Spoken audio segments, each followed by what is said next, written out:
네, 반갑습니다. 자, 여러분들하고 AFK 자격과정 함께 공부할 친절한 농교수 홍영진 CFP입니다. 자, 오늘 여러분들하고 재무설계사 직업윤리라는 과목을 가지고 함께 공부를 할 텐데요.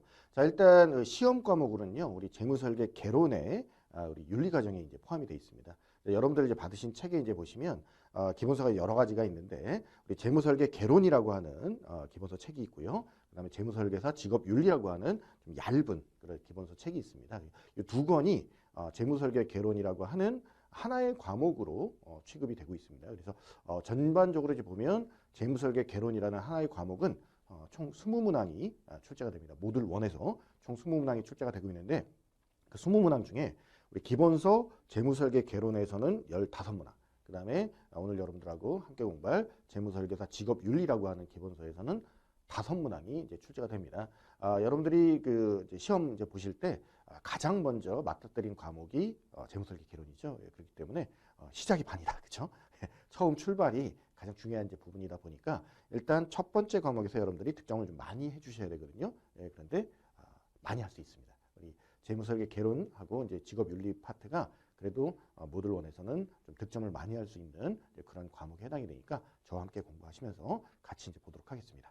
자, 우리 재무설계사 직업윤리. 자, 오늘 자, 여기서는 총 5문항이 출제가 된다고 이제 제가 말씀드렸고요. 재무설계사 직업윤리는 총 3개의 장으로 이제 구성이 되는데요. 자, 1장은 이 고객에 대한 의무. 그다음에 2장은 이 직업윤리에 관한 기본 규정. 자, 3장은 업무 수행할 때 유의사항. 이렇게 이제 구성이 되어 있거든요. 자, 그런데 우리 그 5문항 중에 자, 여기 이제 문항수하고 출제 비중 이렇게 했는데 이제 문항수는 5문항 중에 이제 출제 비중을 말씀드리는 거고요. 자, 여기 문항수가요. 가장 적게 나왔던 문항하고 가장 많이 나왔던 이제 문항입니다. 우리 시험에 출제된 문항이. 그래서 이제 보통 고객에 대한 의무는 한 문제가 나옵니다. 일반적으로. 근데 2문제가 나온 적도 있다. 이렇게 해서 한두 문항 했는데 이제 보통 한 문항이 이제 출제가 된다. 반드시 출제가 된다. 이렇게 좀 보시면 되겠고요. 자, 그다음에 이제 직업윤리 같은 경우는요. 여기 이제 그 윤리 규정이 있고요. 일단 기본적으로 보면 윤리 규정이라고 하는 부분이 있고 2장에서는 그다음에 이제 행동 규범이라고 하는 파트가 있고요. 그다음에 결격 사유가 있죠. 그렇죠? 결격 사유. 이렇게 있고요. 자, 그다음에 이제 업무 수행 기준. 업무 수행 기준이라고 하는 게 있습니다. 업무 수행 기준.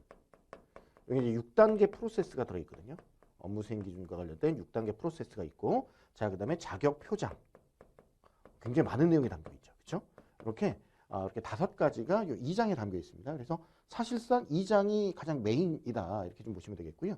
자, 여기서 이제 가장 적게 출제가 된 게 2문항이고 가장 많이 출제가 된 게 4문항인데 평균적으로 3문항에서 4문항 정도 출제가 된다. 이렇게 생각하시면 될 것 같아요. 그래서 기본적으로 이 2장에서는요. 요 윤리 규정은 반드시 100% 출제가 되는 부분이고, 자, 그 다음에 업무 수행 기준, 여기도 반드시 100% 출제가 되는 부분이고, 자격 표장, 요 파트도 반드시 100% 출제가 되는 부분입니다. 자, 그러니까 기본적으로 3문제는 나온다라고 생각하시고, 자, 그 다음에 행동 규범 파트하고 결격 사유는 나올 때도 있고 안 나올 때도 있고, 이렇게 생각하시면 될 것 같습니다.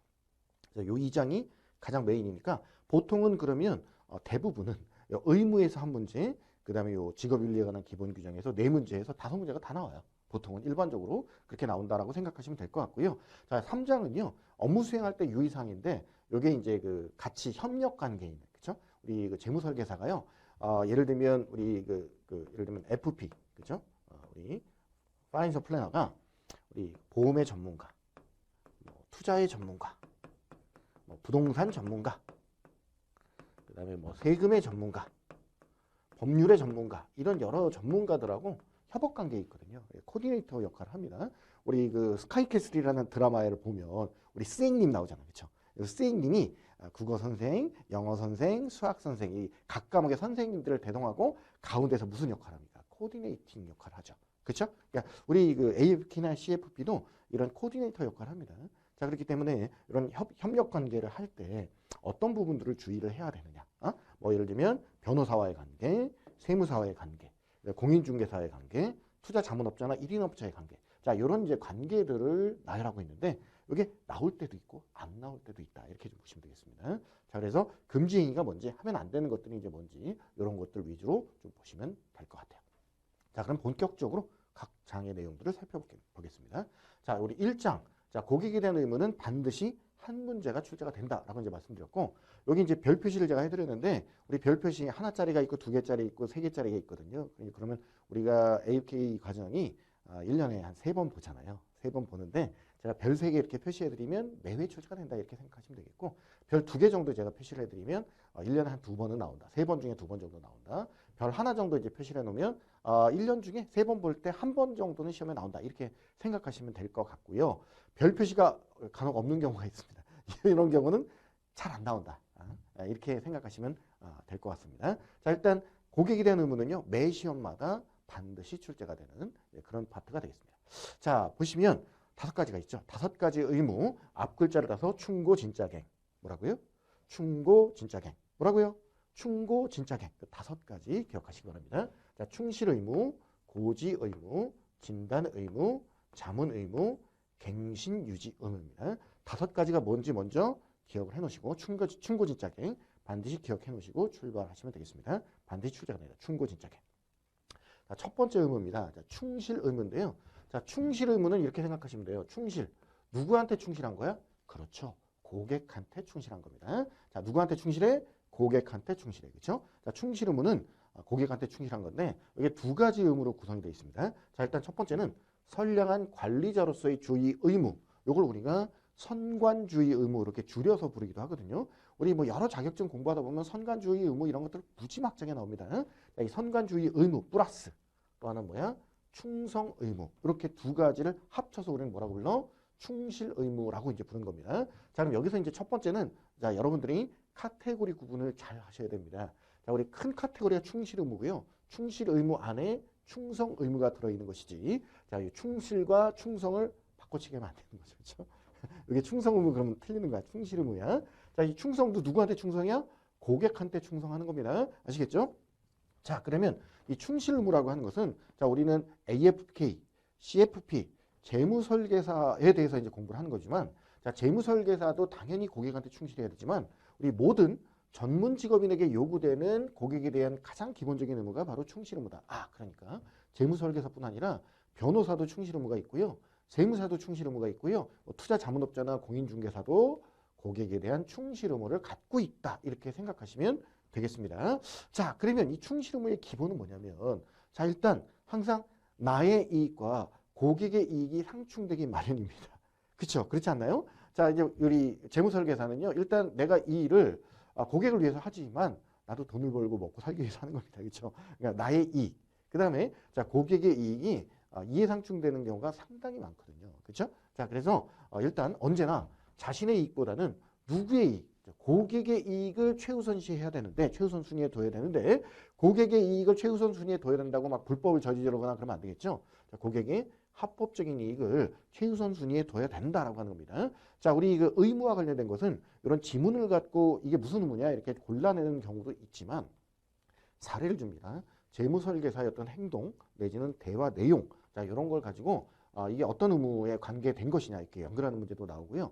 그 다음에 자, 여러 사례를 주고 여러 사례 중에 이 재무설계사가 어떤 의무를 위반했는지 자, 골라내는 문제가 시험에 단골로 나오거든요. 자, 그러니까 예를 들면 고객한테 상품을 추천하는데, 자, A 상품이 있고 B 상품이 있습니다.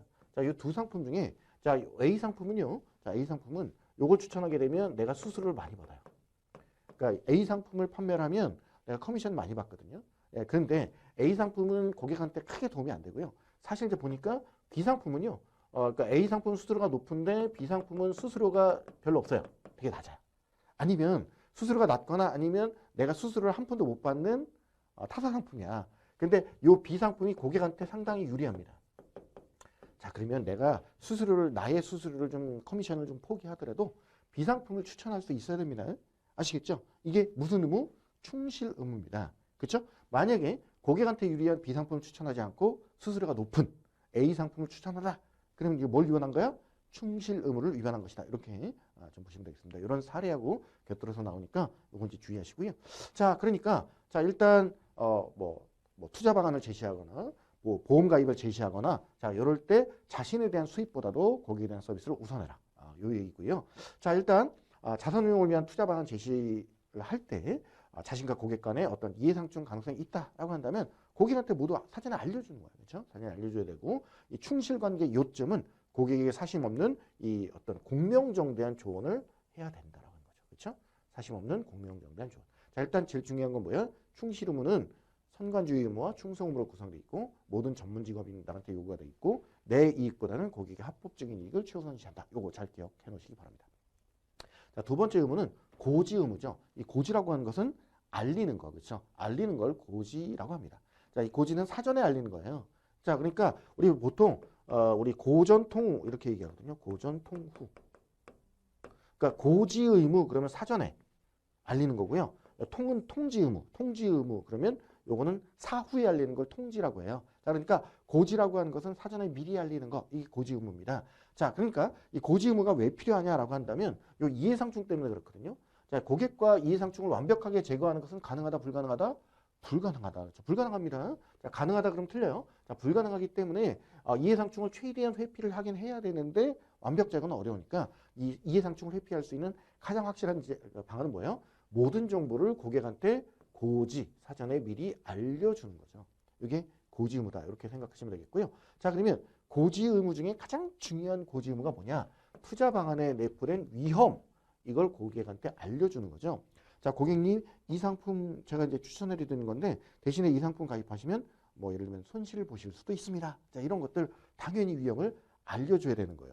그러니까 우리 이제 보통 요즘은 이제 그런 것들이 잘 돼 있는데 자, 예전에 보면 이제 고객에게 뭐 상품을 판매할 때 상품을 뭐 판매를 하는데 뭐 손실을 볼 수도 있다 뭐 이런 내용은 글자를 조그맣게 갖고 잘 보이지도 않게 구석에 어디 적어놔가지고 적어놓긴 적어놨는데 잘 기억이 안 나는, 그죠? 잘 보이지도 않고, 그죠? 그런 거 하면 안 된다는 거죠. 그래서 사전에 위험은 반드시 고지를 하는 것. 특히 투자 방안에 내포된 위험 알려주는 거. 이게 고지 의무의 핵심이다. 이렇게 보시면 되겠습니다. 자, 세 번째는 진단 의무죠. 자, 우리 진단 그러면 의사가 환자를 진단하잖아요. 그럼 우리 재무설계사는 재무주치의라고 얘기합니다. 그렇죠? 재무주치. 이 고객의 재무주치의가 돼서 이 고객을 항상 늘 진단하고 있어야 이 고객한테 뭔가 적합한 투자 방안을 제안을 해주는 거거든요. 자, 그래서 이 진단 의무라고 하는 것은 이 재무설계사의 책임 중에 가장 핵심 요소에 해당이 되는 거고, 자, 재무설계의 그 업무 수행 과정이라는 게 우리 1단계부터 6단계까지 6단계 프로세스가 있습니다. 자, 1단계 뭐 나중에 하겠습니다만, 자, 1단계는 고객과의 관계 정립, 2단계는 정보 수집, 3단계는 그 내용을 이제 분석 및 평가, 4단계는 작성 및 지시, 5단계 실행, 6단계 모니터링. 이렇게 자, 6단계 프로세스로 돼 있고, 이 6단계 프로세스는 모든 과목이 똑같아요. 세부적인 내용이 다를 뿐이지.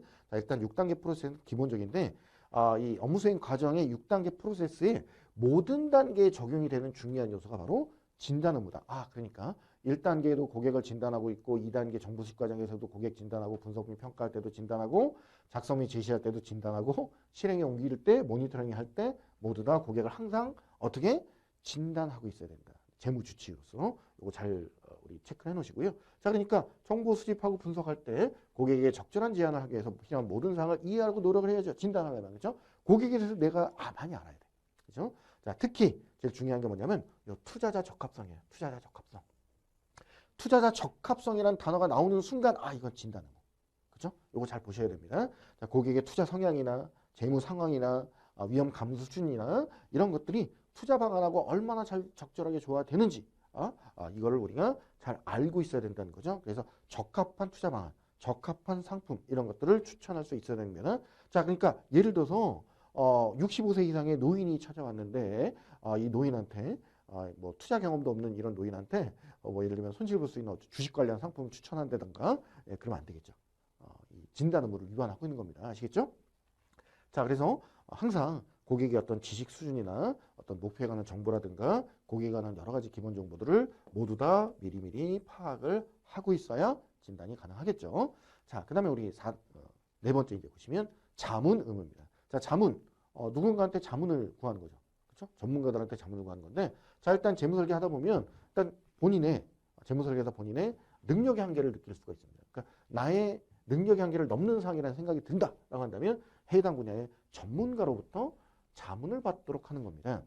자, 저 같은 경우는요, 저는 제가 그 97년도에 처음 이제 그 보험업계에 입문을 해서 한 13년 정도 연구를 했어요. 보험업계에서 보험 영업을 하고 쭉 하다가 제가 그 2006년도에 CFP 자격을 이제 취득을 하면서 그때부터 지금까지 쭉 이렇게 오랫동안 강의를 해오고 있거든요. 지금은 이제 일을 현업에서는 종사하지 않고 강의를 전문적으로 합니다만, 자 어찌됐건 저는 이제 그 보험업계에 있으면서 예를 들면 보험 설계를 한다거나 아니면 이제 은폐 설계를 한다거나 이런 이제 과정을 제가 전문적으로 잘 합니다. 그래서 저는 이제 제가 이제 CFP 자격이 있으니까 이 보험 설계나 은퇴 설계를 잘 할 수 있거든요.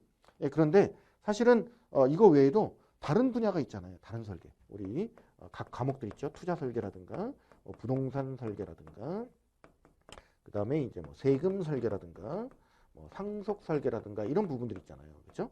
자, 그러면 제가 CFP라서 어떤 여러 가지 분야들을 전반적으로 다 알고는 있습니다만 저는 이런 분야에 대해서는 뭐 투자, 부동산, 세금, 상속 이런 분야는 제너럴한 일반적인 그런 전문가입니다. 자, 그런데 상속, 세금, 부동산, 투자 이쪽에는 해당 분야의 스페셜리스트, 그죠? 전문가들이 다 있죠. 그죠? 뭐 예를 들면 공인중개사라든가 감정평가사라든가 뭐 투자자문업자나 뭐 일임업자, 그다음에 뭐 세무사, 회계사, 변호사, 법무사 이런 분들이 다 있단 말이에요. 자, 그러면 제가 뭐 예를 들면 뭐 세금과 관련된 자문을 해줄 수 있나요? 저는 세무사 자격증이 없기 때문에 못 하거든요. 불법입니다. 그렇죠? 안 돼요. 세무사법 위반이에요. 그런 거 하면 안 되죠. 법률 자문 함부로 했다가 좀 새고랑 차는 거죠. 그렇죠? 그러니까 그런 분야들에 대해서는 나의 능력의 한계를 넘잖아요. 그렇죠? 넘기 때문에 해당 분야 전문가로부터 뭘 받아야 된다? 자문이라는 걸 받아야 된다. 그렇죠? 자, 그래서 고객이 나의 비전문 분야에 대한 서비스를 요청한다 그러면 원만한 업무 수행을 위해서라도 반드시 필요한 사항이 바로 이 자문 업무다. 그렇죠? 그러니까 저는 CFP라서 이 각 내용들을 어느 정도는 알고 있습니다만 세부적으로는 세무사나 변호사나 이런 분들의 자문을 받아야 된다. 그렇죠? 자, 그래서 항상 이 각 분야별 전문가 그룹과 네트워크를 구성하고 긴밀한 협조 관계를 유지를 해야 되겠죠? 이게 이제 뭐예요? 자문 업무죠. 그러니까 예를 들어서 우리 시험에 이제 그런 사례들이 나오는 겁니다. 자, 예를 들어서 나는 이제 뭐 세무사 자격증이 없는데 세무사 자격증이 없는 그 뭐 CFP, 뭐 AFPK인데 자, 고객이 세금과 관련된 내용을 이제 문의를 해와서 해당 분야에 대해서 내가 열심히 공부를 해가지고 고객한테 조언을 해드렸다. 잘한 거예요, 못한 거예요? 못한 거죠. 자문 의무를 위반한 거거든요. 그렇죠? 내가 열심히 노력해서 알려줬다. 이런 거 안 돼요. 그렇죠? 해당 분야의 전문가로부터 자문을 구하는 것이 정답이 되는 겁니다. 조심하시기 바랍니다. 자, 다섯 번째는 갱신 유지 의무입니다. 자, 일단 기본적으로 우리 CFP든 AFPK든 간에 자격 인증자는 일단 인증을 받으면 이 인증 기간이 2년입니다. 2년. 그렇죠? 그래서 2년이 지나면 이 인증이 만료가 되거든요. 그래서 2년마다 계속해서 자격을 갱신을 해줘야 돼요. 자, 그래서 우리 그 갱신할 때 그냥 갱신하는 게 아니라 뭔가 학점 취득을 해야 되거든요. 자, 그래서 우리 AFPK 같은 경우는 2년마다 20학점. 자, CFP 같은 경우는 2년마다 30학점이에요. 30학점을 취득을 해야 되고요. 자, 물론 요 안에 2학점은 윤리입니다. 2학점은 윤리를 포함하고 있습니다. 윤리가 중요하기 때문에 윤리를 반드시 이수를 해야 되거든요. 그래서 이걸 우리가 계속교육이라고 하는데 이 계속교육을 이수를 해가지고 사실 계속교육 이수를 한다는 것은 사실 그 주변의 환경이나 이런 것들이 계속 바뀌잖아요. 끊임없이 바뀌니까 나도 공부를 해야 되죠. 그렇죠? 고객을 응대를 하려면 공부를 해야 되기 때문에 전문 지식도 파악하고 보강을 해서 자격을 갱신해야 된다라고 하는 겁니다. 그래서 2년마다 학점을 취득해서 갱신해야 된다는 거. 그러니까 이 재무설계사도 끊임없이 노력을 해야 된다라고 하는 거. 이렇게 정리를 해두시면 되겠습니다. 자, 5가지 의무는 뭐였습니까? 충고, 진짜, 갱. 잘 정리를 해두시기 바랍니다. 자, 이어서 이제 2장으로 이제 들어오면, 자, 2장이 메인이라고 그랬죠. 자, 일단, 자, 2장에서는 윤리 규정, 그렇죠? 그다음에 재무설계, 업무 수행 기준. 요게 이제 6단계 프로세스가 나옵니다. 6단계 프로세스. 자, 그다음에 AFPK 자격 표장 사용 기준. 요게 이제 AFPK 리저브도 이렇게 돼 있는데, 요게 이제 자격 표장에 3개의 상표가 있습니다. 3개 상표 중에 하나예요. 그래서 이런 표장을 어떻게 사용하는지 이런 내용들이 담겨 있고 우리 기본서에 보면 징계 규정이 나와 있거든요. 근데 징계 규정은 시험 출제 범위에서 제외가 됩니다. 그래서 우리 제가 뭐 요약집이나 문제집이나 내용에도 아예 안 담았어요. 강의 내용에도 아예 담지 않았기 때문에 혹시나 여러분들이 그 강의를 안 듣고 내가 공부한다고 기본서 열심히 공부한다고 징계 규정 달달달달 외우고 있으면 괜히 손해죠. 그렇죠? 징계 규정은 합격 후에 보시기 바랍니다. 합격 후에. 아시겠죠? 자, 그래서 이 3가지 중점적으로 보는데 다 중요해. 하여튼 간에 자, 윤리 규정에서 반드시 나오고 업무 수행 기준 반드시 나오고 자격 분야에서 반드시 출제가 되잖아요. 그렇죠? 예, 그래서 무조건 반드시 매회 시험에 출제가 되니까 내용을 잘 정리를 하셔야 되겠습니다. 자, 우리 첫 번째. 자, 윤리 규정인데요. 자, 우리 윤리 규정은요. 4개 장으로 구성이 됩니다. 자, 우리 1장이 총칙이고요. 자, 2장이 윤리 원칙. 자, 윤리 원칙이 8가지가 있는데 반드시 출제가 되는 부분이고요. 자, 3장이 행동 규범, 4장이 결격 사유 이렇게 됩니다. 자, 그래서 자, 윤리 원칙은 반드시 출제가 되고 행동 규범은 뭐 한 2번 정도, 뭐 1년에 한 2번 정도 출제가 되는 것 같고 결격 사유는 1년에 1번 정도 나오는 것 같아요. 자, 그래서 요 내용 잘 정리를 해두시는데 자, 내용을 보니까 이래요. 뭐라고 써 있냐면 자, 윤리 원칙이나 행동 규범, 결격 사유, 해당 조항과 업무 수행 과정을 암기하기보다는 자, 윤리의 기본 정신인 합법적인 고객 이익의 최대한 보호라는 명제를 투철하게 이해하고 준수하는 것이 무엇보다도 중요하다. 이렇게 기술이 되어 있습니다. 맞는 얘기죠. 이게 윤리적인 얘기잖아요. 자, 윤리적인 얘기인데 사실 우리 그 과목의 제목은 윤리인데 윤리스럽지 못하게 출제가 됩니다. 왜? 이게 내가 내용을 이해하고 하는 것보다는 일단 내용을 막 암기를 해야 돼요. 우리 기본서에는 분명히 암기보다는 이렇게 해라라고 했지만 우리는 시험 목적상은 뭘 해야 돼? 이 암기를 열라 해야 돼. 암기를 열심히 하셔야 됩니다. 자, 그래서 저는 이제 개인적으로 이제 추천하는 게 뭐냐면 자, 일단 여러분들이 이제 시험장에서 자, 시험지 받으면 자, 1번부터 15번까지가 재무설계 개론 내용이고요. 16번부터 20번까지가 그러니까 윤리와 관련된 문제이거든요. 그 이후에 은퇴설계, 부동산 설계, 상속설계 이렇게 쭉 이어집니다. 이렇게 쭉 이어지는데 우리 그 공부하다 보면 자, 여러분들이 잘하는 과목과 이제 못하는 과목이 있잖아요. 그렇죠? 예, 그러면 우리가 이제 모든 과목을 70%를 넘겨서 다 득점을 해야 돼야 합격이 되는 게 아니죠. 그렇죠? 우리 평균 70을 내면 되잖아요. 그러니까 우리 이제 항상 공부할 때는 잘하는 과목은 고득점을 해서 좀 많이 득점을 하고 못하는 과목은 좀 선방을 해가지고 평균 내에서 70점 가는 그런 전략으로 가야 돼요. 그렇죠? 일단 그게 이제 가장 키포인트인데 자, 우리 이제 문제를 풀다 보면 이게 이제 그 백문항을 푸는데 110분이 주어지거든요. 백문항 풀 때 110분이 주어집니다. 자, 그 얘기는요. 일단 110분 중에 10분 정도는 뭐 수험표도 작성해야 되고 나중에 그죠? 마킹도 해야 되고 하니까 10분 정도는 여유 시간을 남겨놓고 보면 100문제가 100분이 주어지는 거나 다름없어요. 한 문제당 1분 정도입니다. 그러면 한 문제당 1분이 어떻게 보면 시간이 많을 수도 있지만 굉장히 부족한 시간이 될 수도 있죠. 상황에 따라 어떤 거는 문제를 보는 순간 답이 보이고요. 자, 어떤 거는 굉장히 오래 뭐 계산하거나 노력을 해야 되는 그런 부분들이 있잖아요. 고민을 해야 되는. 자, 그래서 우리 1분 안에 한 문제 정도 평균적으로 이제 풀어야 되는데 자, 우리 이제 보면 1번부터 100번까지 순서대로 쭉 풀다 보면요. 아까 방금 얘기했지만 잘하는 과목, 못하는 과목이 있다 보면 중간에 이제 못하는 과목들이 있어요. 예, 그래서 못하는 과목에서 막 열라 헤맵니다. 막 고민하고 막 그러다가 시간 안배를 잘 못해가지고 쭉 이제 풀었는데 나중에 맨 뒤에 과목이 제일 잘하는 과목이었는데 앞에서 헤매다 보니까 시간 안배가 안 돼가지고 제일 잘하는 과목을 문제도 못 보고 찍는 경우도 많아요. 그럼 실패죠. 그죠? 실패다. 그죠? 이렇게 되는 거예요. 자, 그래서 저는 개인적으로 이제 어떤 걸 추천하냐면 잘하는 과목을 먼저 풀어요. 잘하는 과목을 먼저 풀고 못하는 과목을 제일 뒤로 돌려서 제일 나중에 푸는 거야. 그죠? 예, 그렇게 해서 잘하는 과목을 먼저 풀면서 시간 안배를 적절히 하면 못하는 과목도 잘 풀 수 있다. 이렇게 말씀을 드리고요. 자, 그 다음에 이제 못하는 과목은 만약에 시간 안배가 잘 안 됐다라고 한다면 뭐 원래 못하는 과목이었잖아. 그렇죠? 못해서 틀리나 찍어서 틀리나 똑같기 때문에 그렇죠? 잘하는 과목을 먼저 풀고 못하는 과목을 뒤로 돌려서 나중에 풀기를 추천을 드립니다. 자, 그리고 우리 그 시험장 가실 때 윤리는 사실 제가 이제 윤리스럽지 못하다. 왜? 암기 과목이다. 이렇게 이제 말씀드렸잖아요. 자, 그러니까 시험장 가실 때 일단 시험 당일 전날까지는 다른 과목들을 충분히 다 공부를 하시고 다 이제 마무리 다 져놓으시고 시험장 가시는 당일에는 윤리만 딱 보세요. 그 앞전에 다른 과목 다 공부하고 이게 암기 과목이라고 했으니까 자, 시험 직전에 뭐 합니까? 자, 윤리를 달달달 5문제 나올 만한 것들을 달달달달 외워. 달달달달달 막 외우다가 자, 시험지 받자마자 윤리 5문제부터 먼저 풀어.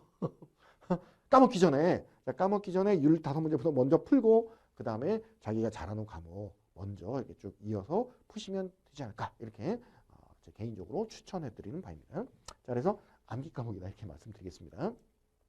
자, 우리 윤리 원칙이 8가지가 있는데요. 8가지 많죠. 그렇죠? 앞글자를 따면 고성개공 전능비근. 뭔가 무협지에서 뭔가 무협 비법 같지 않나요? 그렇죠? 고성객공, 전능비근. 예, 이렇게 8가지 윤리 원칙이 있습니다. 고객 우선의 원칙, 성실성의 원칙, 객관성의 원칙, 공정성의 원칙, 전문가 정신의 원칙, 능력 개발의 원칙, 비밀 유지 원칙, 근면성의 원칙. 이렇게 8가지. 고성객공, 전능비근.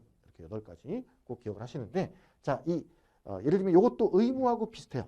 자, 의무하고 비슷해서 내용을 주고 이게 무슨 원칙이냐 이렇게 연결하는 문제도 있습니다만, 어떤 사례를 주고 이 사례는 어떤 원칙과 관계되는지 연결하는 문제, 내지는 어떤 사례를 주고 이 재무설계사가 어떤 원칙을 위반했는지 골라내는 문제도 시험에 아주 단골로 자주 출제가 되니까 내용 정리를 잘 해두셔야 됩니다. 자, 첫 번째가 고객 우선의 원칙인데요. 자, 이 고객 우선의 원칙은요, 잘 보시면 고객의 합법적인 이익을 최대한 보호하고 실현하도록 노력하는 겁니다. 이거 어디서 많이 봤죠? 고객의 합법적인 이익을 최우선시하는 거. 우리 앞에 의무에서 뭐랑 비슷하죠? 그렇죠. 충실 의무랑 상당히 비슷하다. 그러니까 충실 의무하고 요 고객 우선의 원칙이 서로 같이 연결된다라고 생각하시면 됩니다. 사례도 비슷하게 연결돼요. 그래서 고객의 합법적인 이익을 최대한 보호하려고 노력하는 것이다. 자, 그래서 이 고객의 이익을 최우선으로 하는 것은 전문직 종사자의 기본적인 덕목이죠. 앞에 우리 충실 의무도 뭐였습니까? 모든 우리 전문직 종사자들은 충실 의무를 다 갖고 있다. 변호사도 충실 의무, 세무사도 충실 의무, 그렇죠? 재무설계사도 충실 의무. 그러니까 고객 우선의 원칙은 가장 기본적인 덕목이에요. 자, 그래서 일단 정직하게 업무를 수행하고 항상 자기의 어떤 개인적인 이익보다는 누구의 이익, 고객의 이익을 우선하는 거. 이게 고객 우선의 원칙이고 어렵지 않죠. 너무 쉬워요. 그렇죠? 너무 쉽기 때문에 사실 얘는 별로 안 나와. 너무 쉬워. 그렇죠?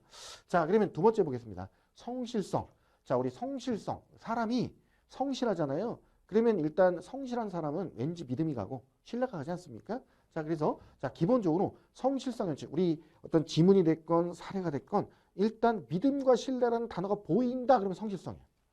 그렇죠? 여기 이제 뭐 믿음과 신뢰, 믿음과 신뢰, 믿음과 신뢰 뭐 이런 게 나오잖아요. 그렇죠? 그래서 우리 믿음과 신뢰라는 어떤 지문 단어들이 이제 보이면 무조건 성실성의 원칙으로 연결시키면 되는 거예요. 자, 항상 고객이 믿음과 신뢰를 가질 수 있도록 성실하고 정직하게 업무를 수행하는 것, 이게 성실성입니다. 자, 그래서 고객으로부터 믿음과 신뢰의 대상이 돼야 되고, 그러면 이 고객의 어떤 믿음과 신뢰의 궁극적인 원칙은 뭐냐? 자, 그러니까 성실성이라고 하는 것은 어디서 출발했느냐라고 한다면 정직과 솔직에서 출발한 겁니다. 자, 정직과 솔직이 살짝 다르죠. 그렇죠? 자, 이 정직과 솔직성, 정직과 솔직성. 자, 여기에서 뭐가 나왔다? 성실성이 나왔다. 그렇죠? 자, 성실성은 뭐로부터 파생이 된 거야?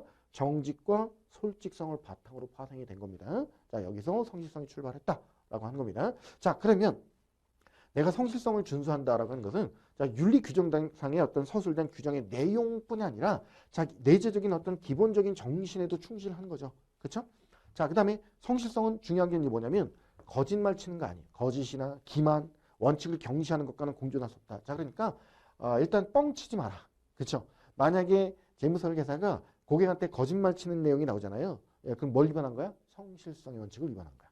그렇죠? 자, 예를 들면 우리 과거에 이런 문제가 나온 적이 있습니다. 자, 그러니까 뭐 김아묵이라는 재무설계사가 자기는 사실은 FP협회 대변인도 아닌데 마치 FP협회 대변인인 것처럼 행동을 하고 말을 하고 다녔다는 거예요. 나중에 이제 밝혀진 거죠. 뭘 위반한 거야? 성실성 위반한 겁니다. 자, 그다음에 뭐 예를 들어서 뭐 박아묵이라는 뭐 재무설계사가요. 자, 본인이 뭐 예를 들면 뭐 송혜교, 뭐 송중기, 뭐 장동건 뭐 이런 사람들의 재무설계를 자기가 직접 했다. 실제로 하지도 않았는데, 자, 이런 식으로 막 왠지 혹하잖아요. 그럼 막 연예인한테 대해서 이제 막 사람들이 연예인 얘기 나오면 재밌어하니까, 예, 그러면 이제 막 물어보기도 하고 그러니까 고객의 이제 관심을 유발하려고 그런 이제 거짓말을 치는 이제 그런 사람들이 있거든요. 뭘 위반한 거야? 성실성 위반한 겁니다. 학력 위조를 한다거나 이런 것들도 다 성실성을 위반한 겁니다. 사례하고 연결하는 거 주의하시고요. 자, 그래서 모든 거짓을 다 배척을 해야 된다, 그렇죠? 그렇죠? 특히 이제 우리나라는 거짓말 치는 거, 학력 위조라든가 이런 거 잘 하잖아요. 예, 그러니까 그런 것들에 대해서 관대한 경향이 있는데 이런 것들 위반하면 성실성을 위반한 것이다. 이거 주의하시기 바랍니다. 자, 세 번째는요. 객관성입니다. 자, 객관성 어렵지 않죠? 객관성의 반대는 주관성이잖아. 그렇죠? 그죠? 주관적인 것을 배제하는 거, 이게 객관성입니다. 자, 그래서 업무를 수행할 때 이 전문가로서의 어떤 분별력과 객관성을 바탕으로 건전한 판단을 하는 거, 이게 객관성입니다. 자, 그래서 지성적인 정직과 요 공평무사라는 단어가 나오죠. 요 공평무사라는 단어가 나오면 객관성 연결하시고요. 공평무사한 분별력이 바탕이 되고 주관적인 판단이나 억지를 배제해야 된다라고 하는 거, 이걸 잘 체크를 해놓으시고요. 자, 일단 요 세 번째 지문이 이거 시험에 무지막지하게 잘 나옵니다. 여기 보면 자격 인증자는 요 성실성을 기초로, 이거 아주 중요해. 성실성을 기초로 전문가로서 고객에게 적절하다고 판단되는 서비스만 제공하래요. 그렇죠? 자, 그러면 내가 공부가 좀 잘 안 돼 있어요. 그러면 이걸 보고 이제 뭐라고 생각하냐면 성실성을 기초로, 그랬는데 보기에 성실성이 들어있죠. 여기다가 다 써놨네 이러면서 이걸 보고 성실성과 관련이 있다 이렇게 찍는 거예요. 틀리죠. 땡. 틀린 거예요. 아, 생각해보세요. 성실성을 기초로 성실성이 나옵니까? 말도 안 되는 얘기죠. 그러니까 성실성을 기초로 뭐가 파생이 돼 있어? 아, 객관성이 파생이 돼 있다. 이렇게 생각하시면 돼요. 우리 앞에서도 이제 보시면 제가 얘기했죠. 정직과 솔직성, 이걸 바탕으로 뭐가 나왔어? 성실성이 파생되잖아. 정직과 솔직을 바탕으로 성실성이 나왔잖아요. 자, 그것처럼 마찬가지로 성실성을 기초로 해서 객관성이 튀어나온 거야. 그렇죠? 이거 헷갈리면 안 됩니다. 성실성을 기초로 이런 얘기가 나오면 무조건 객관성을 연결하면 돼요. 판단할 필요도 없어요. 성실성을 기초로 한 지문이 보이는 순간 그건 뭐야? 객관성. 그렇죠? 잘 연결하시면 되겠습니다. 어렵지 않습니다. 자, 네 번째가 이제 공정성이에요. 공정성, 뭔가 공정해야 된다. 그렇죠? 공정성은요, 우리 지문에 공정하고 합리적이어야 된다. 그 다음에 이해상충과 관련된 얘기가 많이 나와요. 자, 고객과의 이해상충, 직장 상사, 동업자, 고용주에 대해서 이해상충이나 어떤 뭐 이런 부분을 배제하려고 노력해야 되고, 자, 공정, 합리적으로 어떤 업무를 수행해야 되는 거죠. 그렇죠? 이런 지문이 나오면 공정, 합리, 이해상충 이런 지문이 나오면 무조건 공정성으로 연결하시면 돼요. 자, 그래서 고객이 당연하게 기대하는 것을 합리적으로 제공하는 것, 이게 이제 공정성이고, 개인적인 어떤 감정, 편견, 욕구 이거 뭐 초월하고요. 일단 고객에게 중대한 이해상충 사실이 있다면 반드시 알려야 되는 거죠. 정직하게. 그렇죠? 자, 그래서 공정성은 내가 받기 원하는 것과 동일하게 다른 사람을 대우하는 거, 이게 이제 공정성이고요. 모든 고객을 차별 없이 같은 기준으로 동등하게 대하는 거, 이게 바로 공정성이죠. 자, 그래서 일단 공정성 그러면 공정, 합리, 이해상충, 뭐 동일하게, 동등하게, 차별 없이 뭐 이런 단어가 나오면 아, 이거는 공정성이다. 이렇게 연결하시면 되겠습니다.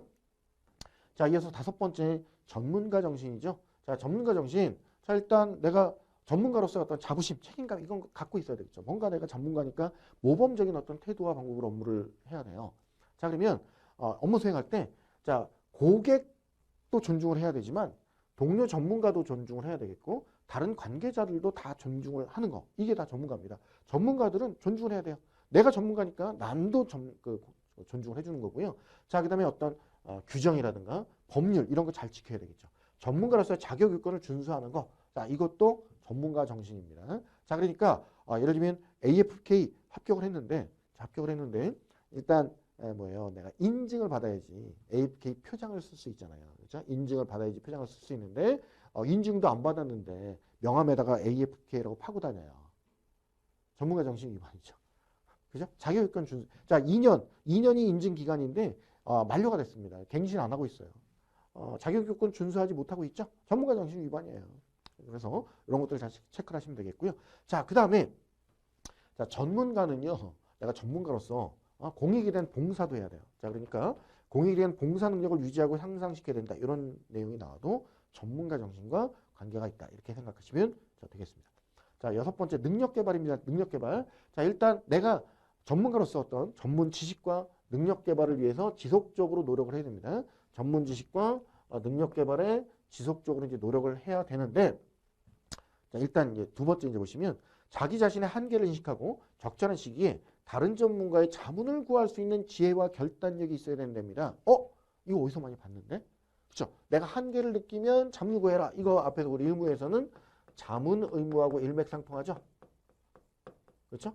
자, 그래서 우리 자문 의무하고 능력 개발의 원칙하고 비슷해. 그래서 사례도 이제 비슷하게 나오니까 내용을 잘 정리하시기 바랍니다. 자, 앞에도 얘기했잖아요. 내 비전문 분야인데, 그렇죠? 나는 세무사가 아닌데 세금 관련한 얘기를, 나는 변호사가 아닌데 법률 관련한 얘기를 자문을 나한테 구하면 내가 열심히 공부해서 알려줬다 이러면 안 돼. 그렇죠? 다른 전문가의 자문을 구해야 된다. 해당 분야의 전문가. 그렇죠? 자, 그래서 항상 전문 능력 향상을 위해서 지속적으로 노력해야 된다. 그러니까 뭐 예를 들어서 뭐 이런 얘기는 이런 사례도 나오죠. 법이 바뀌었는데 내가 그걸 인지하지 못한 채 뭐 상담에 임했다. 이런 것도 능력 개발 원칙에 위반이 되는 것이죠. 자, 7번째 비밀 유지의 원칙입니다. 자, 우리 비밀 원칙 보시면 고객의 특별한 동의가 없는 한 업무상 취득한 고객 개인정보에 대해서 비밀을 유지해야 된다는 겁니다. 자, 비밀에 대해서는 상당히 중요하죠. 고객이 개인정보에 대해서 굉장히 민감하기 때문에 자, 비밀 유지를 반드시 잘 해줘야 되는데 자, 주의하실 것은 자, 비밀 유지 원칙은 항상 언제나 반드시 비밀을 유지해야 된다. 그럼 틀려요. 예외가 항상 있다는 거죠. 자, 그러니까 고객의 특별한 동의가 없는 한 비밀을 유지해라. 이 얘기는 고객이 동의를 해주면 괜찮은 거야. 예, 동의를 해줄 경우가 많지 않습니다만 어찌됐건 동의를 해주면 괜찮은 거예요. 이걸 잘 생각하시고 자, 일단 비밀 유지는 적절한 권한을 가진 자한테만 고객 관련 정보에 접근을 허용하는 방법으로 고객 정보를 보호하는 겁니다. 자, 그러니까 우리 사례가 그런 경우가 나옵니다. 이 고객 관련 정보를 우리 뭐 해당 분야의 전문가한테 제공하면서 팩스로 보냈어요. 고객 정보를 팩스로 보내요. 예, 그러면 어떻게 됩니까? 팩스가 뭐 해당 전문가의 그 관련 전문가의 사무실에 팩스가 들어오면 그 해당 전문가 아닌 다른 사람도 팩스 내용을 볼 수 있잖아요. 그럼 비밀이 유출되는 거죠. 그런 것들 당연히 비밀 유지의 원칙이 위반되는 거예요. 자, 그런데 우리 비밀 유지의 원칙은 항상 지키는 게 아니라 예외가 있다고 그랬죠. 자, 예를 들어서 고객과의 법적인 분쟁이 생겼어요. 내지는 내가 뭔가 규정을 위반해 갖고 내가 징계를 받게 생겼죠. 그럼 내가 징계 조치에 대해서 내가 변호를 해야 돼요. 그렇죠? 예, 그러면 일단 고객과의 법적 분쟁이든 내 징계 조치에 대한 변호든 간에 나부터 살아야 돼. 내가 살아야 고객을 보호하는 거예요. 그렇죠? 예, 그래서 그때 고객 정보를 내가 활용해서 나를 변호할 수 있다는 거예요. 그렇죠?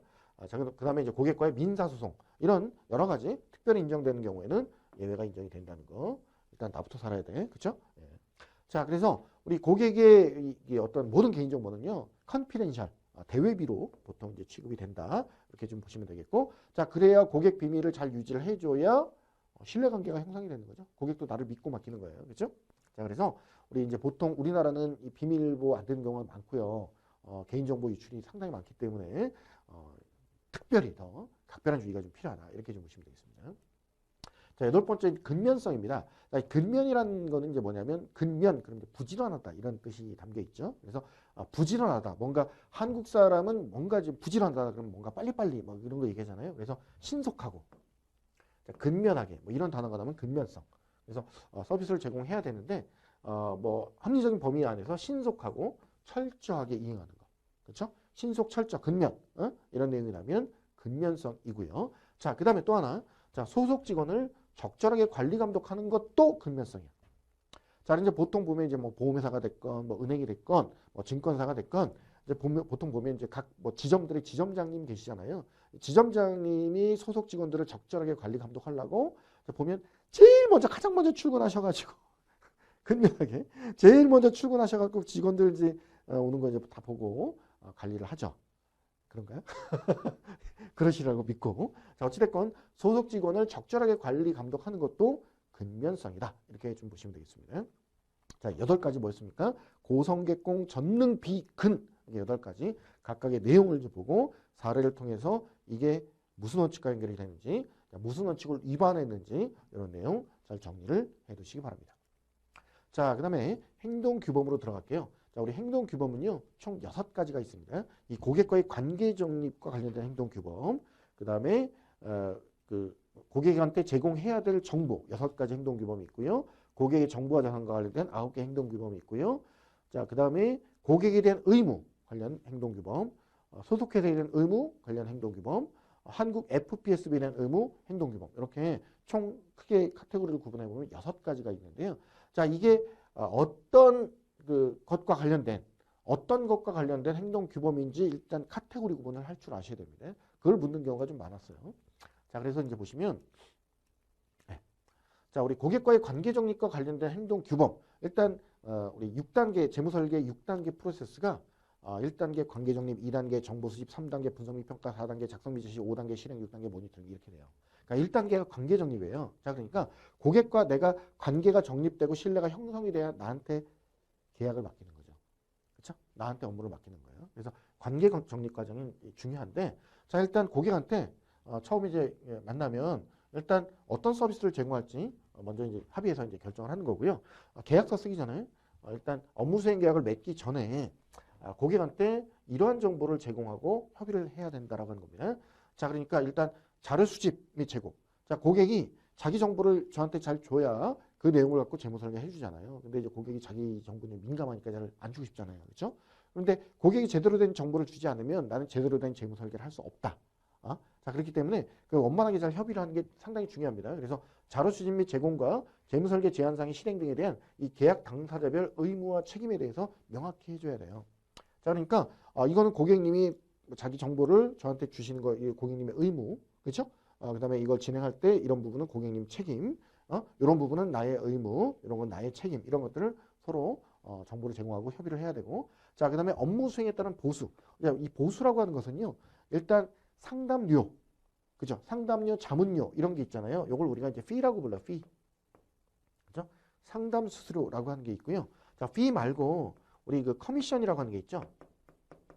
두 가지를 구분 좀 하셔야 되는데, 자, fee는 상담 수수료, 뭐 자문 수수료 이런 거고요. 커미션이라고 하는 것은 상품 판매 대가로 받는 것을 커미션이라고 불러요. 자, 그래서 이 업무 수행에 따른 이제 보수라고 하는 것은 fee나 커미션 이렇게 구분해서 얘기를 해야 되는 거고요. 자, 그다음에 이제 공급한 서비스의 이용 조건, 다른 전문가의 도움을 받게 되는 조건. 자, 그러니까 자, 예를 들면 앞에서도 제가 이제 설명드렸습니다만, 저는 자, CFP 자격 인증자이지만 보험 전문이고 은퇴 전문이니까 뭐 세금이라든가 뭐 법률 관련한 내용이라든가 이런 것들은 다른 전문가의 도움을 받아야 된다. 이런 것들 이제 조건들. 자, 그다음에 계약이 쭉 유지가 되지만 중간에 이제 계약을 해지하고 싶으면 어떻게 해야 되는지 계약 해지 절차. 고객이 어떤 클레임, 불만이나 불평이 있다면 어떻게 해결해야 되는지. 자, 이런 내용을 사전에 미리 알려줘야 된다는 거죠. 자, 그래서 재무 설계를 서비스를 제공하려면 서면 계약을 체결해야 되는 거죠. 그렇죠? 서면 계약을 이제 체결해야 되는데, 그럼 계약서에는 다음 내용 이 네 가지가 반드시 명시가 돼야 됩니다. 이 네 가지. 자, 요건 좀 기억을 하셔야 되겠죠. 자, 그럼 계약서에 반드시 명시가 되는 건 뭐야? 계약 당사자, 그죠? 당사자, 그죠? 고객과 재무 설계사 당사자고요. 자, 그다음 계약일, 그다음에 계약 기간이 뭐 1년인지 2년인지 뭐 10년인지 이런 내용. 그다음에 중간에 계약을 끝내고 싶어요. 그럼 계약 종료 방법이나 그 조건. 그다음에 제공되는 서비스가 명시가 돼 있어야죠. 그렇죠? 제공되는 서비스가 명시가 안 돼 있으면 이걸 해주는 건지 안 해주는 건지 고객이 헷갈려 하고요. 이거 왜 안 해줘? 이렇게 할 수 있잖아요. 그래서 이런 것들이 이제 명시가 돼야 됩니다. 자, 그래서 일단 만약에 재무 설계를 해주는데 내가 이제 어떤 재무 설계사가 고객 대리인 역할을 해야 될 경우가 있죠. 고객의 대리인으로 어떤 역할을 업무를 수행해야 된다라고 한다면 업무 수행 관련 범위가 어디부터 어디까지인지 상호 합의해서 확정을 해가지고 그걸 계약서에 이제 명시를 해야 되겠죠. 그렇죠? 자, 그다음에 고객의 이익을 최우선으로 해가지고 선량한 관리로서 주인 의무를 이행을 해야 된다라고 하는 겁니다. 자, 여기서는 요거죠, 요거 3번에 있는 거, 요 네 가지 요거 잘 체크를 좀 해놓으시기 바랍니다. 자, 두 번째, 고객에게 제공해야 될 정보 6가지가 있는데요. 자, 일단 허위나 오해를 초래하는 그런 정보를 제공하면 안 되고, 고객이 받게 될 혜택, 괜히 혜택이 많은 것처럼 오해하게끔 하면 안 되겠죠. 그래서 그 오해 방지를 위해서 모든 정보는 고객한테 다 공개를 해줘야 되겠고, 특히 요거, 자, 서면으로 제공해야 되는 정보들이 있습니다. 요거. 서면으로 정보를 해야 되는 정보들이 있는데, 자, 정확하고 이해하기 쉽게 기술한 보수 체계 설명서 앞에 얘기했죠. 자, fee는 어떻게 되고 커미션은 어떻게 되고 이런 것들. 자, 그다음에 고객이나 인증자, 제3자의 전반적인 이해상충은 어떤 것들이 있는지 이해상충을 기술한 요약서. 자, 인증자나 인증자의 소속회사에 대한 정보. 자, 인증자의 전문 분야에 대한 정보. 자, 저는 CFP지만 제 전문 분야는 보험입니다. 제 전문 분야는 은퇴입니다. 제 전문가는 투자 설계입니다. 이런 것들. 자, 그다음에 자격 인증자가 소속회사의 연락처 이런 것들을 반드시 서면으로 제공하고요. 자, 요 내용 중에 중요 사항이 변경이 되면 그 변경 내용을 고객한테 통보를 해줘야 된다라고 하는 거죠. 자, 그다음에 특히 이해상충 상황이 이제 발생했어. 그죠? 이게 발생하면 서면으로 고객하고 다른 이해관계자인데 즉시 서면으로 알려야 된다. 그렇죠? 이해상충 상황이 발생하면 서면으로 알린다라고 하는 거. 이거 잘 체크를 해 놓으시기 바랍니다. 자, 세 번째, 고객의 정보와 자산과 관련된 그 행동 규범인데 상당히 중요합니다. 시험에 잘 나와요. 그래서 고객 정보에 대해서 비밀 유지를 해야 되는데 예외사항이 있다고 그랬죠? 예외사항. 그렇죠? 5가지 정도가 있는데 첫 번째, 법적 요건이나 관련 규제 당국의 요구가 있대요. 자, 그러니까 고객이 뭔가 잘못해가지고 법원에서 고객 정보를 저한테 달랍니다. 저는 안 됩니다. 그게 아니라 법적인 요건이나 관련 규제라는 게 요구가 있으면 줘야죠. 그렇죠? 고객을 보호해야 되긴 하지만 법에서 그러면 줘야 됩니다. 그렇죠? 두 번째, 자 인증자가 소속된 회사에 대한 의무 이행에 고객 정보가 필요하대요. 그럼 예외적으로. 자 그다음에 자격인자 자신에 대한 소송. 내가 나를 변호해야 되잖아. 그렇죠? 거기에 대응하기 위해서 고객 정보를 이용할 수 있고요. 자 민사 소송과 관련된 경우, 형사 소송 아니고요. 그렇죠? 민사 소송입니다. 이거 잘 체크해 놓으시고. 자 그다음에 고객을 위한 서비스 업무 수행에 필요한 경우. 자 그러니까 내가 고객을 위한 서비스를 업무 수행을 해야 되는데 고객 정보를 가지고 해야 되는 상황이에요. 그럼 예외적으로 인정이 되는 것이죠. 그렇죠? 자, 그 다음에 이 고객 정보와 자산을 안전하게 보호할 수 있도록 신중한 조치를 해야 되고, 일단, 고객이 재무 설계를 위해서는요, 임무완수에 필요한 정보를 충분히 수집을 해야 되잖아요. 그렇죠? 그래야 제대로 된 재무 설계를 해줄 수가 있는데, 만약에 불충분한 정보 수집으로 재무 설계가 제대로 안 이루어져요. 중대한 차질이 있다. 그러면, 그 내용에 대해서 고객한테 통보를 해줘야 돼요. 그렇죠? 고객님께서 정보를 제대로 안 주셔서, 이런 부분은 재무설계가 제대로 이행이 안 됩니다. 이런 것들을 알려줘야 되고요. 자, 그 다음에 고객의 자산을 보관 관리할 때 그런 경우가 있겠죠. 고객이 나한테 자산을 맡겼어요. 보관 관리하는데 일단 고객이 맡긴 자산은 그냥 내 통장에 넣어놓고 안 되겠죠. 그렇죠? 고객별로 명확하게 구분을 해야 됩니다. 자, A 고객, 뭐 B 고객, 뭐 C 고객 이렇게 있는데 나한테 자기 자산을 맡겼어. 예, 그러면 따로 국밥으로 따로 관리를 해야지. 한 대 묶어서 한꺼번에 공동 관리한다? 땡! 큰일 나는 거죠. 그렇죠? 자, 그래서 고객 자금이나 자산의 현재 상황을 구분해서 파악할 수 있도록 당연히 기록을 유지 관리해야 되는 것이고요. 자, 그 다음에 요 6번과 7번은 같이 연결해서 보십니다. 6번하고 7번은 같이 연결해서 보시는데, 자, 일단 고객한테 자금 차입, 돈 빌리면 안 돼요. 자, 고객한테 자금 대여 금지죠. 돈 빌려줘도 안 돼요. 고객한테 돈을 빌려서도 안 되고 돈을 빌려주어도 안 되는 거죠. 무조건 반드시 아닙니다. 예외가 있습니다. 둘 다 예외가 있다는 겁니다. 자, 고객한테 돈 빌리면 안 되는데요. 자, 고객이 우리 엄마야. 그쵸? 가족끼리 왜 이래? 그죠? 엄마한테 돈 빌릴 수 있잖아요. 고객이지만 우리 엄마야. 돈 빌릴 수 있어요. 그죠? 자, 그 다음에 고객이 대출 영업기간이에요. 자, 고객이요. 돈 빌려주는 그런 그 영업기간을 해요. 그러면 내 서비스하고 관련이 없이 나도 대출 받을 수 있잖아요. 그렇죠? 자, 그 다음에 돈 빌려줘도 안 돼요. 자, 그런데 고객이 우리 아빠야. 자, 빌려줄 수 있는 거죠. 고객이 내 동생이야. 그렇죠? 빌려줄 수 있습니다. 가족끼리 왜 이래? 네. 자, 그런데 자, 예를 들어서 고객이 지인이야. 안 되는 거죠. 가족이 아니잖아. 지인은 가족이 아니죠. 그렇죠? 자, 지인인 고객한테 돈을 빌렸다.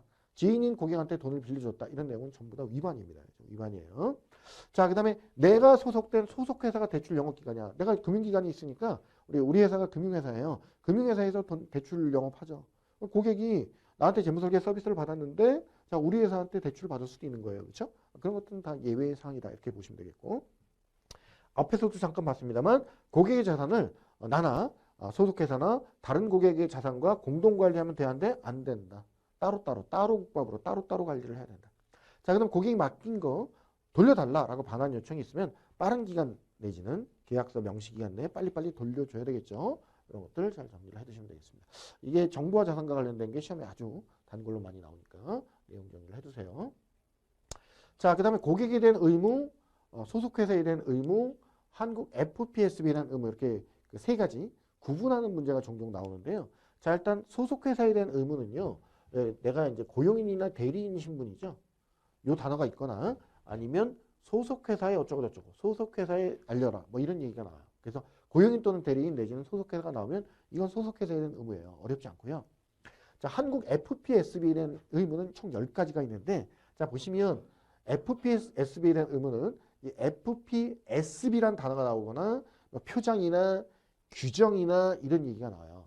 자, 그래서 기본적으로 자, 이 표장 사용 관련된 거 FPSB에 대한 의무고요. 뭔가 교육이라든가 이 규정을 준수하는 거 이거 FPSB에 대한 의무죠. 여기 한국 FPSB에 통보하는 거 FPSB의 서면 통보 그죠? 여기는 표장도 나오고요. 국제 FPSB 뭐 이런 얘기가 나오고요. 그다음 뭐 규정 방침 그죠? 여기 윤리 규정 뭐 이런 얘기 나오죠. 자격 표장 윤리 규정 이런 얘기가 나온단 말이야. 이건 FPSB에 대한 의무예요. 어렵지 않죠? 이런 얘기가 나오면 다 FPSB에 대한 의무예요. 자, 그래서 자, 그거 이제 잘 체크를 해 놓으시고 자, 그다음에 요 3번, 4번. 3번, 4번 이거 잘 묶어서 보시는데 사례와 연결해서도 출제가 되죠. 자, 연락처 정보가 바뀌었어요. 한 달 내지는 30일 내에 한국 FPSB에 통보를 하래요. 자, 그 다음에 내가 뭔가 잘못을 저질렀어. 그래서 결격 사유에 해당이 된다. 그러면 10일 내에 FPSB에 이거 서면으로 통보해줘요. 서면으로. 그죠? 자, 그 다음에 뭐 나머지 뭐 명예훼손 시키는 거 뭐 안 되고요. 그 다음에 규정방침 준수하는 거. 자, 그 다음에 윤리규정 지켜야 되는데 누군가 내가 아는 사람이 윤리규정을 위반했어요. 그럼 신고해야죠. 신고해야 돼요. 윤리규정 위반했어. 자, 그러니까 김아무개 내가 아는 사람인데 그래서 시험에 합격했네. 시험에 합격해가지고 아직 인증도 안 받았는데 명함에다가 AFK라고 이제 파고 다녀요. 위반했잖아요. 난 뭐 해야 돼요? 얼른 카피 떠가지고 명함 보내야죠. 신고를 해야 돼요. 그죠? 서약상을 성실하게 준수를 해야 되고요. 자격표장을 이렇게 무단 사용하거나 사칭하는 자가 있으면 역시 신고를 해야 돼요. 그렇죠? 이런 내용들이 담겨 있습니다. 그래서 요거 FPSB라는 의무인데요. 자, 이제 앞으로 돌아가서 고객에 대한 의무를 잠깐 볼게요. 나머지는 다 고객에 대한 의무인데 읽어보면 충분히 알아요. 자, 그런데 여기 14번에 보면 한국 FPSB가 나오네? 이건 한국 FPSB에 대한 의무하고 헷갈릴 수 있죠. 자, 그래서 내용을 잘 읽어보면 안 헷갈려요. 한국 FPSB로부터 자격정지나 자격 취소 처분을 받았어요. 내가 뭔가 잘못한 거잖아요. 예, 그러면 취소 처분을 받은 게 중요한 게 아니라 그 내용을 어떻게 고객한테 즉시 알리래요. 이건 당연히 고객에 대한 의무잖아요. 끝에 문맥을 잘 보고 체크를 하셔야 돼요. 자, 그 다음에 나머지 내용은 내용이 많은데 한번 쭉 읽어보면 아, 이거는 고객에 대한 의무구나라는 것을 알 수가 있고요. 자, 특히 이제 뭐 우리 2번 요 지문 시험에 나왔던 건데 전문 분야에 대해서만 조언을 해줘야 돼요. 그렇죠? 전문 분야에 대해서만 조언을 해줘야 돼. 만약에 내 전문 분야가 아니다 그러면 다른 전문가의 자문을 구하거나 고객을 소개해 주는 거죠. 그렇죠? 이런 것도 고객에 대한 의무다. 자, 나머지 내용은 쭉 읽어보시면 충분히 알 수가 있다. 이렇게 좀 보시면 되겠습니다. 자, 이어서 이제 결격 사유 보겠습니다. 자, 결격 사유에 해당이 되면 내가 자격 취소가 되거나 뭐 자격 정지가 되거나 이렇게 될 수가 있거든요. 자, 그래서 결격 사유는 어떤 겁니까? 우리 예를 들어서 첫 번째 내가 파산됐어요. 파산이 됐는데 복권이 되죠. 그렇죠? 면책이 되면 복권이 되기 때문에 파산됐는데 복권되지 아니한 자. 나는 AFK나 CFB가 될 수 없는 겁니다. 자, 그 다음에 파산 신청한 후에 5년이죠. 숫자 기억하셔야 됩니다. 5년이 지나지 아니한 자. 결격사유입니다. 자, 이렇게 지문이 나온 적이 있습니다. 파산자로 복권된 자. 파산자인데 복권이 됐어. 그럼 결격사유가 아니잖아요. 이런 거 주의하셔야 되고요. 자, 미성년자는 CFP나 AFK 될 수 없습니다. 자, 피성년 후견인, 피한정 후견인 마찬가지이고요. 자, 그 다음에 요거 3번과 4번과 5번 같이 엮어서 보십니다. 자, 같이 엮어서 이제 보시는데, 셋 다 보면 금고 이상의 형입니다. 금고 이상의 형, 금고 이상의 형. 그렇죠? 자, 금고 이상의 형을 내가 이제 뭔가 잘못을 해갖고 선고받거나 법령에서 벌금 이상의 형. 그러니까 이게 사실 이제 깜빵을 가거나 벌금을 내거나 하는 거죠. 그렇죠? 그래서 그 집행이 일단 내가 빵에 가서 형은 살았어요. 아니면 벌금을 냈어요. 그러니까 종료되거나 면제된 후 요건 3년입니다. 3년. 숫자 암기하셔야죠. 3년이 안 지났으면 나는 뭐 인증자가 될 수 없다는 거고요. 자, 그런데 여기서 파렴치한 범죄가 아닌 신념에 따른 위법행위래요. 신념에 따른 위법행위는 요게 1년이라는 거죠.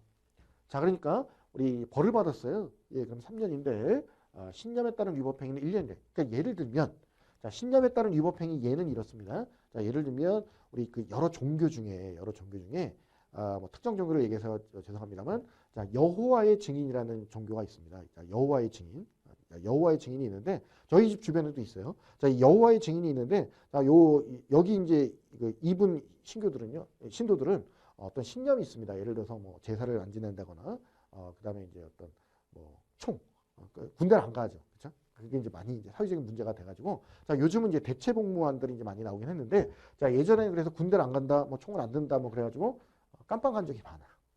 그렇죠? 예, 그래서 이런 어떤 종교에 따른 신념 뭐 이런 것 때문에 위법을 했다.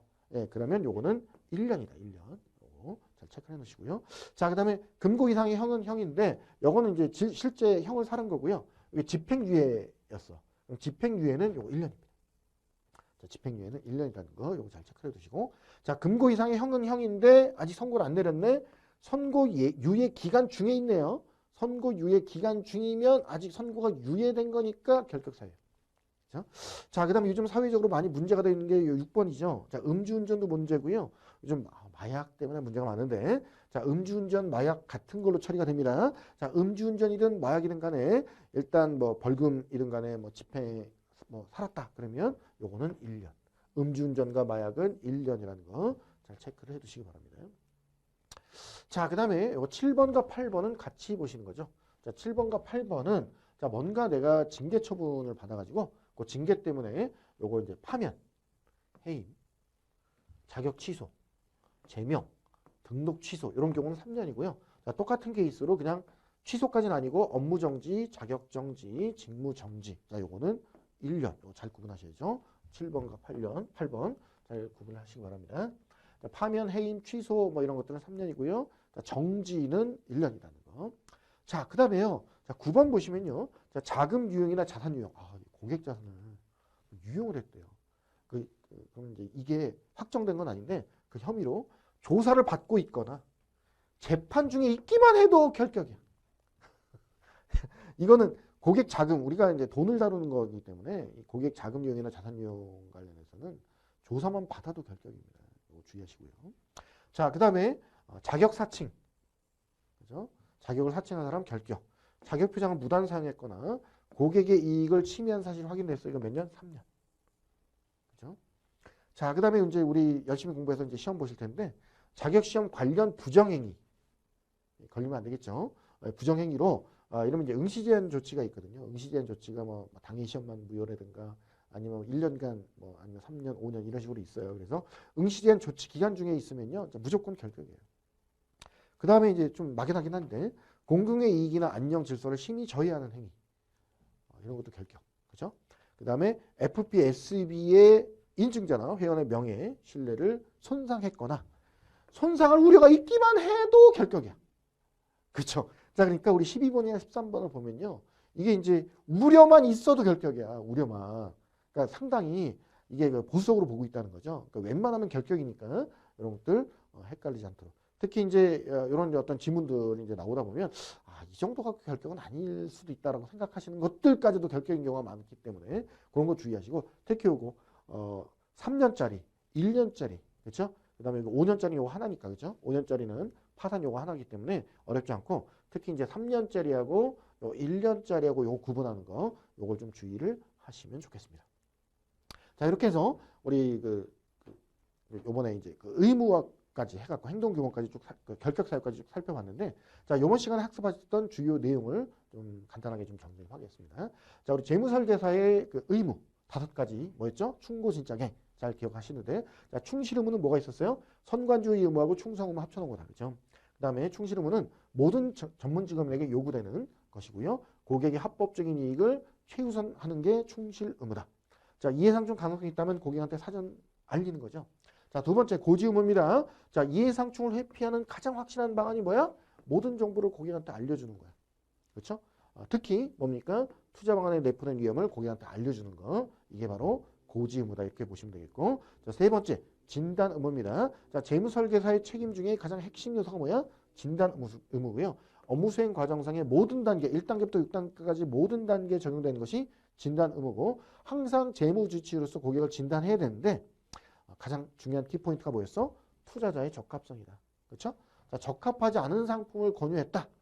적합하지 않은 어떤 투자 방안을 권유했다라고 한다면 진단 의무를 위반한 거다 보시고 자, 자문 의무는 나의 능력의 한계를 느꼈을 때 해당 분야의 전문가로부터 자문을 구하는 게 자문 의무죠. 그래서 다른 전문가 그룹과 네트워크를 구성해야 되겠고 자, 갱신 유지 의무. 자, AUK나 CFP 인증자는 인증 기간이 2년입니다. 그래서 2년마다 계속 교육을 이수해서 갱신을 해야 된다는 거 충고, 진작액 5가지 반드시 좀 기억해 놓으시고요. 자, 윤리원칙 8가지가 있었습니다. 고성객공 전능 비근 8가지. 그렇죠? 자, 고객 우선의 원칙은요. 고객이 합법적인 이익을 최우선시하는 거. 자, 성실성 그러면 우리 믿음과 신뢰죠. 왠지 성실하면 믿음이 가고 신뢰가 가잖아. 그렇죠? 자, 성실성은 어디서부터 기초가 됐어? 정직과 솔직. 거짓말 치는 거, 배척하는 거 이게 성실성이다. 자, 객관성은요. 공평무사한 분별력, 자, 주관적인 판단이나 억지를 배제하는 거 이런 질문이 나오면 객관성이고요. 자, 특히 객관성은 어디서 나왔다? 성실성을 기초로 해서 나왔다. 자, 성실성을 기초로 이런 지문이 나오면 뭐다? 객관성이라고 하는 거 잘 체크를 해 놓으시고요. 자, 공정성의 원칙은 뭐야? 공정, 합리, 이해상충, 동일 대우, 차별 없이 이런 지문이 나오면 다 공정성이야. 자, 전문가 정신의 원칙은 뭐예요? 자기요건을 준수하든가 우리 봉사 능력을 유지한다든가 자, 이런 것들이 전문가 정신이고요. 자, 우리 능력 개발 원칙은 전문 지식과 능력 개발, 자신의 한계를 인식하고 다른 전문가의 자문을 구하는 거. 자문 의무랑 비슷하다고 그랬죠. 이게 능력 개발 원칙이에요. 자, 비밀 유지 원칙 예외사항은 고객과의 어떤 법적인 분쟁이라든가 자기 자신의 규정 위반에 대한 징계 조치에 대한 변호라든가 고객과의 민사소송 이런 것들 예외사항이 되겠고, 자, 근면성의 원칙은 뭐 신속, 철저, 소속 직원을 적절하게 관리 감독하는 거 이런 것들도 다 근면성이라고 하는 거. 고성개공, 전능, 비근 8가지 잘 내용을 잘 정리해 주시기 바랍니다. 자, 우리 고객 정보 자산 관련해서 우리 정보 고객 정보 비밀 유지 예외 사항이 5가지가 있었죠. 자, 법적 요건이나 관련 규제 당국의 요구가 있는 경우, 자, 소속된 회사에 대한 의무 이행이 필요한 경우, 자신의 소송에 대응하기 위한 경우, 민사 소송과 관련된 거, 고객을 위한 서비스 업무 수행이 필요한 경우, 이 5가지가 비밀 유지 예외 사항이니까 어떠한 경우에도 비밀을 유지해야 된다 그러면 틀린다고 그랬어요. 그렇죠? 자, 그다음에 요거 4번과 5번 요거 2가지 이어서 보는데, 고객으로부터 돈을 빌려도 안 되고 빌려줘도 안 되잖아요. 근데 예외사항이 있다고 그랬어. 고객이 우리 엄마야. 직계 가족이다. 그럼 빌릴 수 있고요. 자, 고객이 대출 영업기간이고 내가 제공하는 서비스하고 관련이 없어. 그러면 예외사항이다. 자, 고객한테 돈 빌려주면 안 돼요. 근데 고객이 우리 가족이야. 내 동생이야. 내 친구면 안 되죠. 지인이면 안 되는 거예요. 이거 주의하시고요. 자, 그 다음에 내 소속된 우리 회사가 금융회사라서 대출 영업기간이에요. 그럼 우리 회사에서 고객한테 대출해 줄 수도 있는 거잖아요. 그렇죠? 이런 내용들 정리하시면 되겠습니다. 자, 이렇게 해서 우리 윤리 첫 번째 시간 마쳤고요. 자, 다음 시간에 계속 이어가지고 우리 업무 수행 기준과 관련된 내용을 좀 살펴보도록 하겠습니다.